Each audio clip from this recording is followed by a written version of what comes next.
All right, so in this video, I'm going to be breaking down exactly which funnel you should be using in 2026 if you're a coach, content creator making between 10 to 15K and you're unsure of which of these three main funnels to use. You've obviously got low ticket represented by the school logo.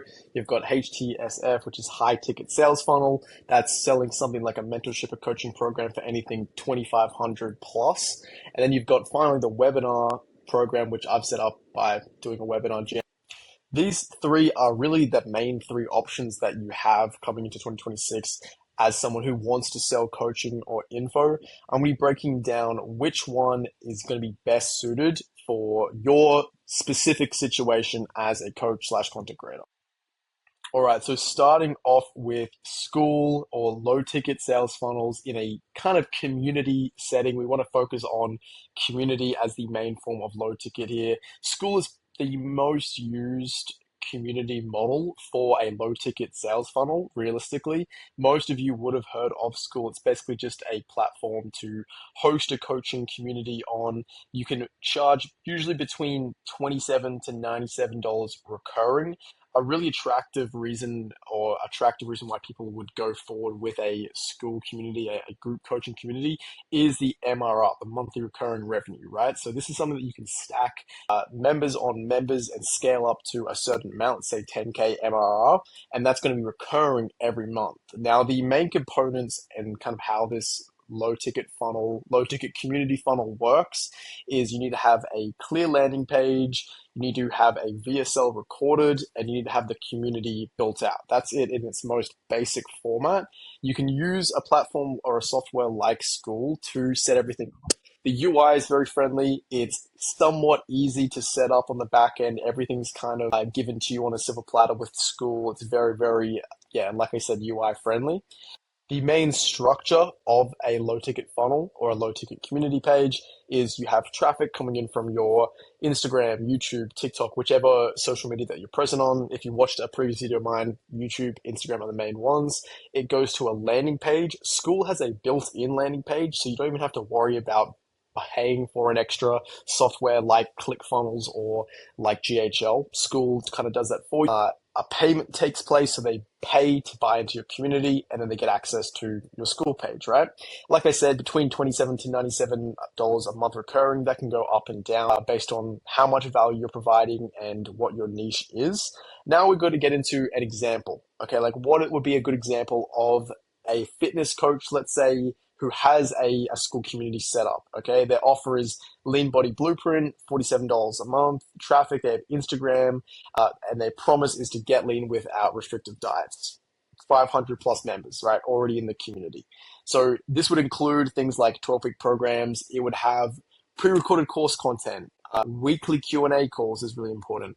Community posts and support. So you'd have people in your community acting as fellow mentors to each other. There's people responding to other people's posts, helping each other. That sort of community vibe and build is what happens when you set up a school community and if you cultivate that community well, okay? What would the results be? As you can see, we'd want maybe a 3 to 5% conversion, and we want to scale to that 10K MRR at around 200 members. That's realistically what we'd want. Now, why does this work? Why would a school community, a low-ticket school community work? Well, there's low barrier to entry. Recurring revenue is a really attractive feature.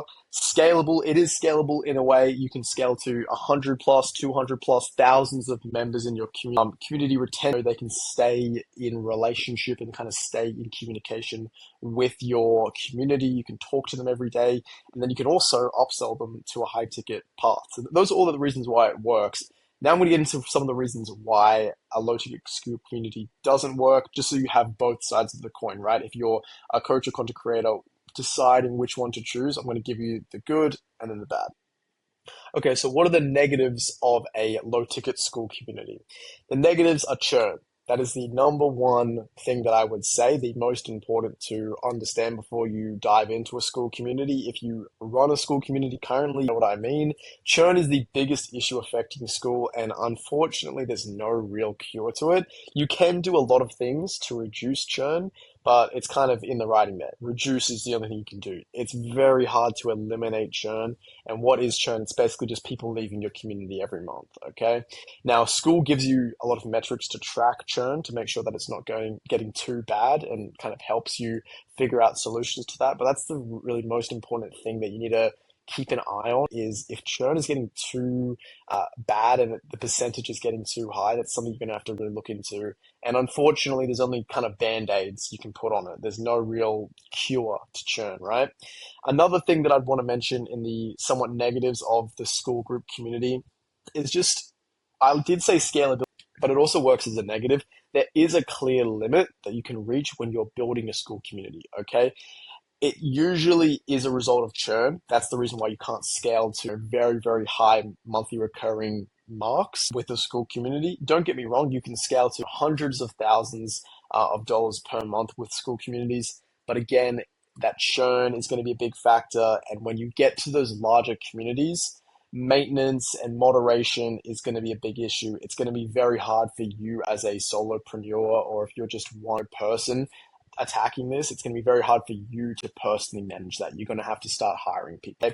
So that's kind of the main positives and negatives of a Skool group community.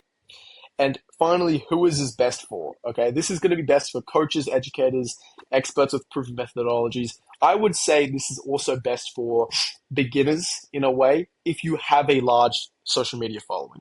If you haven't sold any info products previously, or if you've just sold low ticket items like maybe an ebook, something like a one-time info product for around $99, give or take, up or down, this Skool community would be a really good idea for you. If you already have a lot of followers, you're already getting good reach on your content, and you've already sold maybe one or two things, or if you haven't sold anything at all to your audience, a Skool community is going to be a really good option for you. But again, it depends on if you have that content, if you've got the reach, the followers. I would say if you have upwards of 50,000 followers who are constantly getting engaging with your content, and you've got a good viewer base, that's when I would attack a Skool community, or I'd pursue that. All right, high ticket sales funnel. This is the next kind of main three funnels that we have here moving into 2026. But a high ticket sales funnel is always going to be best for people who have a lower or a smaller social media following, maybe haven't sold anything in the past, or they've sold maybe a smaller low ticket product, and they're looking to really scale to higher numbers with their info products, with the coaching that they're selling. Okay. So basic overview, a high ticket sales funnel is a lot more independent of software. So there's not one main software that's attributed to a high ticket sales funnel, unlike Skool, where a lot of this stuff's included. High ticket sales funnels are going to require a lot more work, a lot more setup, and a lot more softwares involved. It's not just one software does all. Now, that's not to steer you away from pursuing a high ticket sales funnel. These are some of the highest grossing funnels that you can actually pursue as a coach or content creator. It's people making literally millions of dollars every single month with high ticket sales funnels, but their processes are very dialed in. They're very systemized. Everything on the back end is handled. So I want to go into, just give you guys a good grasp of what you are getting yourself into if you're attacking or moving forward with a high ticket sales funnel. All right, getting into the funnel flow. So you need to have a free lead magnet on the front end, something that's going to be a free training, some sort of free asset that you can provide to your audience via Instagram stories, link in description of YouTube videos, Reel CTAs, etc.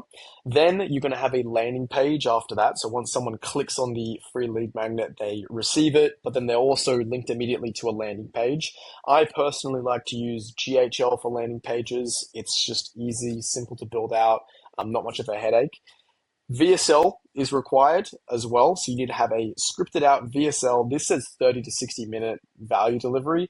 I would really disagree with that. I would say 30 minutes maximum if you have a very new audience. But if you've got an audience of people who are kind of very well accustomed to who you are, they've been following you for a while, and you have a very low bottom of funnel audience, you can have a shorter VSL. You can have a 10, 8-minute VSL. If you're the opposite of that and you've got a relatively new audience who you're getting a decent amount more followers, a longer VSL is what you're going to need, because you're going to need to go in depth into who you are, why people should listen to you, and why you have the best method moving forward. Okay. Then you've got an application. So a clear type form I like to use, just a survey that goes in depth into qualifying the leads moving forward after they've watched the VSL. Finally, they get to book a sales call in. There's a bunch of pre-sales call information that if I went into on this video, it would be way, way too long. But that can be a video for another day. There's a bunch of pre-sales call data and flows that happen before the person even hops on the sales call to ensure that they show up to the sales call and ensure that they're going to close. And then finally, if they do buy a product, you have a sales closer, someone who closes those deals, taking those calls for you. They close and then they're onboarded into your program, right? Now you can host your program on a bunch of things. Discord, you can host it on whop.com, you can host it on circle.com, whichever. You can even host it on School as well if you wanted to, right? Whichever platform is going to be best for you, you can set that up and basically have the one-on-one mentorship set there. Because ideally, if you're charging a premium for high ticket sales funnel, that's what you're using, you want to provide more one-on-one help or support with these people, okay? An example of this would be a business coach. Let's say he's charging 5K. His main traffic is coming from LinkedIn and YouTube. He has a business audit framework for his free lead magnet.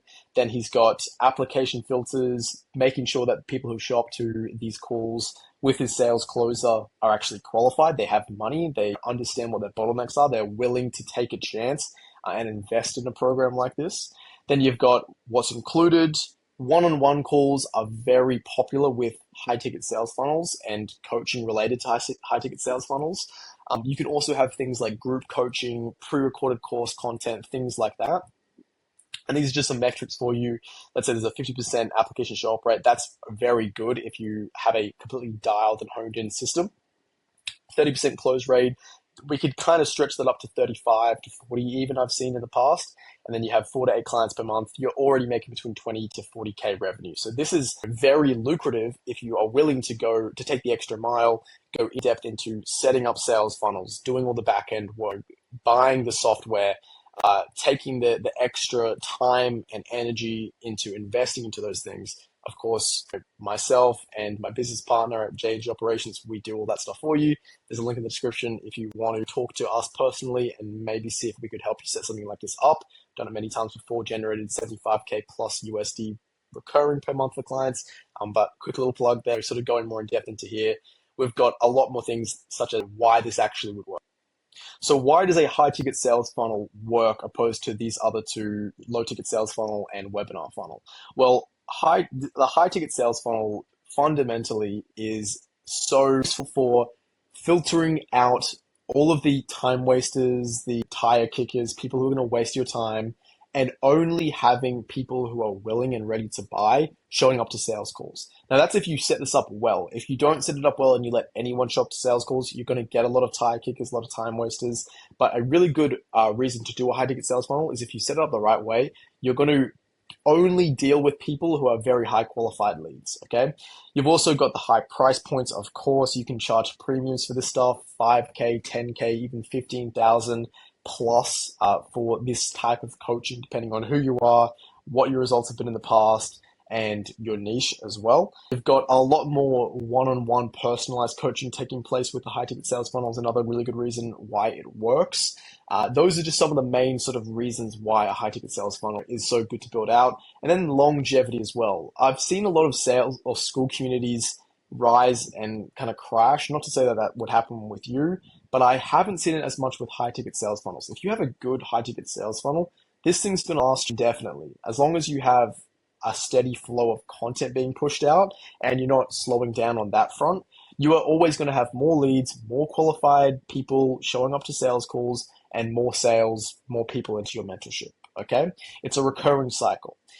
So those are the main reasons why this sort of thing works and why it's been successful. I'm going to get now into why this doesn't work and some of the negatives surrounding this. Now, like I've said in the past, a high ticket sales funnel is very time consuming, It takes a lot of time to set up the back end work. It requires a lot of software that you need to set up and be familiar with. It requires people you need to hire, so salespeople, for instance, manage those salespeople, make sure that they're submitting EODs, making sure that they're doing their job, setting up payment structures for them, right? Familiarizing them with your offer. So it does get finicky when we go in depth, which is why I exist, kind of. I mean, like, that's a big reason why people get help with high ticket sales funnels, because there is such a big upside to using them, but it does require a lot of upfront work to set these things up and ongoing work as well to make sure that this is a well-oiled machine moving forward. So a bit of a buyer's beware before you go straight headfirst into a high ticket sales funnel. That's kind of a brief overview of why you should pursue a high ticket sales funnel, as well as some of the reasons. Just buyers beware, be careful to not go straight ahead into this. Now, who is a high ticket sales funnel ideal for? So, like I said at the start of this, it's going to be ideal for people who have lower follower counts, people who don't get as much engagement on their videos, but still have a pretty loyal fan base. It could be really good for people who might have sold a low ticket in the past and they want to take that next step into a high ticket funnel. Just those were the main identifying traits of someone who would be really, really good for a high ticket funnel.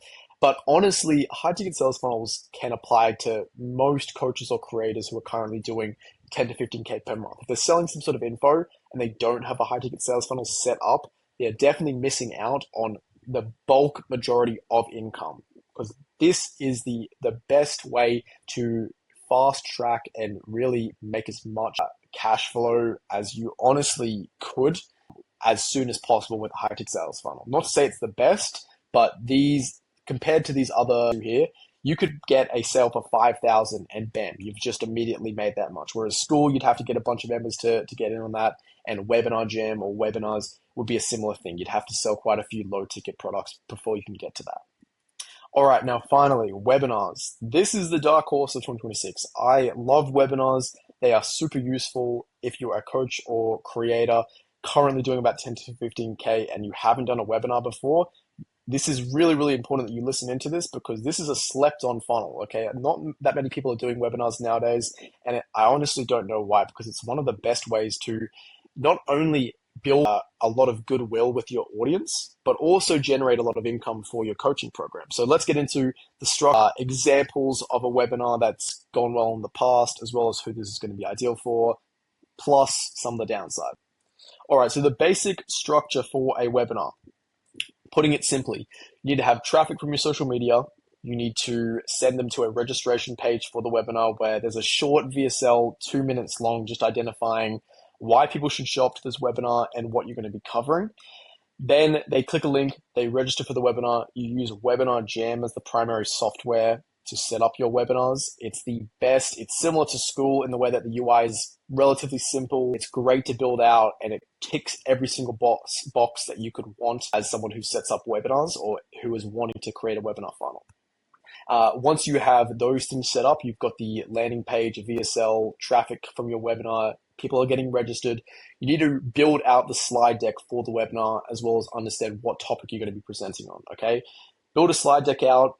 Around 150 slides is ideal. You need to make sure that these slides are engaging. You're not just putting an image and then a whole line of encyclopedia worth of text on one slide, because no one's going to be reading that. Okay, this is not a university lecture. This is an engaging webinar, a live training that people are excited to be on, okay? Next step after that, you need to have a clear pitch at the end of the webinar. So you need to have a lot of value. 3/4 of the pitch deck should be value. The last quarter should be your pitch, okay? What are you going to be selling? What's your product? Are you going to create a new product? You need to have scarcity to make sure that this product is going to sell well on this webinar, because otherwise people are going to be like, well, why would I buy on this webinar? What's the point? Those are really important things you need to think about, okay? Once that's done, you have a successful webinar, you pitch, you sell a lot of people into the program, if that's the move that you're doing.